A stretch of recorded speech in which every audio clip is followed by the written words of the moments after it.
Welcome to JR media. Srikakulam జిల్లా పలాస కాశీబుగ్గ జంట పట్టణాల్లో ప్రభుత్వ భూములు యథేచ్ఛగా కబ్జాకు గురవుతున్నాయన్న ఆరోపణలు తీవ్రంగా వినిపిస్తున్నాయి.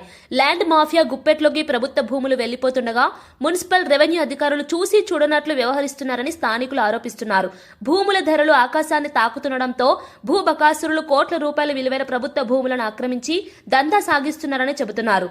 సూదికొండ నుంచి ఎర్ర చెరువు వరద కాలువల వరకు సుమారు 90 కోట్ల రూపాయల విలువైన కాలువలు, చెరువులు, డి పట్టా భూములు, అసేన్ భూములు, కొండ పోరంబోకు, బాగులు, గెడ్డలు కబ్జాకు గురయ్యాయని ఆరోపణలు వెల్లువెత్తుతున్నాయి.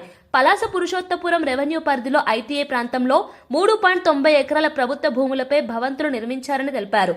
అలాగే సర్వే నంబర్ 57/1లో 1.90 ఎకరాల కొండవాగును ఆక్రమించి ఫ్లాట్లుగా మార్చినట్టు స్థానికులు చెబుతున్నారు.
మా ఇల్లు అండి, మేము ఇల్లు కట్టుకున్నాము. కానీ ఇది గడ్డ ఇదంతా, కానీ అందరూ ఆక్రమించేసి వాటర్ వెళ్లకుండా ఆక్రమించేసి ఆ వాటర్ ఏంటంటే స్టాక్ అయిపోతుందండి. స్టాక్ అయిపోయి మొత్తం అలాగా నీరు ఉండిపోతుంది.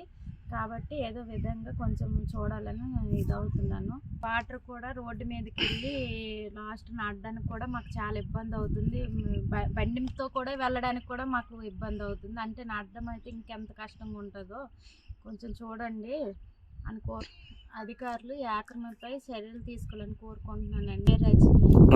రజనీ కొంచెం చూడండి, మాకు చాలా ఇబ్బంది అవుతుంది. వాటర్ పైకి వచ్చి ఇప్పుడు వర్షాకాలం వెళ్ళిపోయి 2 నెలలు అవుతుంది, కానీ ఆ వాటర్ ఇప్పుడు కూడా స్టాక్ అయిపోయి ఉన్నది.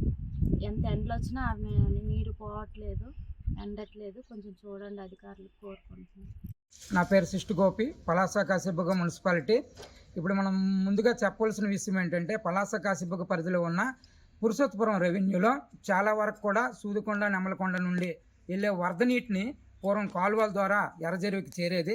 ఆ కాలువలన్నీ కూడా ఇప్పుడు కప్పుడైపోయి చాలా వరకు కబ్జాలకు గురయ్యి ఉన్నాయి. వాటన్నింటిని కూడా ప్రభుత్వ అధికారులు గుర్తించి యథాస్థానంలో ఉంటే నీరు చెరువుకు చేరడానికి ఎటువంటి ఇబ్బంది ఉండదు.